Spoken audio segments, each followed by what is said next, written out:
Hello, everyone. So today we're going to be talking about count and non-count nouns. This is our last pairing of nouns before we have a review day tomorrow, and then Friday's our quiz.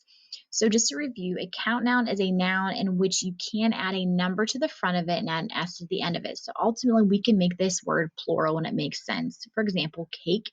She baked a cake or one cake, or she baked 5 cakes. So we can add a number to the front of that word and we can add an S to the end of it. For pig, the farmer wrangles 3 pigs in the stable and found 1 pig in the barn. So again, we can make that word plural or meaning more than one. Non-count noun is a noun that only has one single form, meaning we cannot add an S to it or a number in front of it. It doesn't make sense when we do that.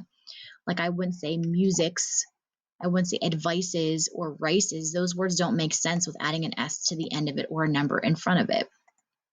So again, here's some examples of words with the singular form and then the plural form. And this is a list of words that you cannot make plural. So going over what you're supposed to be doing today for count and non-count nouns. If I go to our classwork, I go to count and non-count nouns. I open this up with Cami.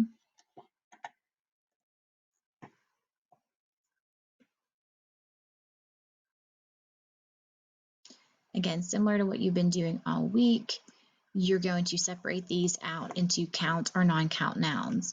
So if I start with this first one, smoke, and now we're talking about like smoke from a fire, I wouldn't say, oh, there was 5 smokes coming out of that fire.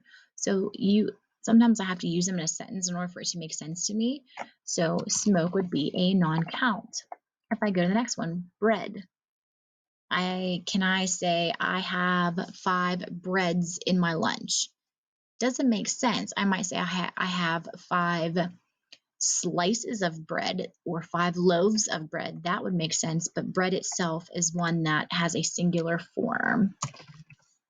So again, you're going to do that for every single one of these words. And you're going to go down to the bottom and do the same thing. C for count and for non-count for the words that are underlined. So for number 1 here, it says 5 kids. Well, there's already a number in front of it and there's an S at the end of it, so we know that it is a count noun.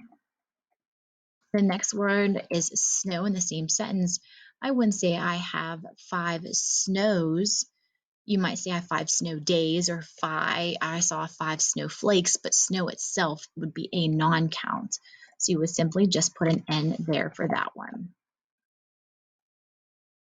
So once you have completed that, make sure you turn it in.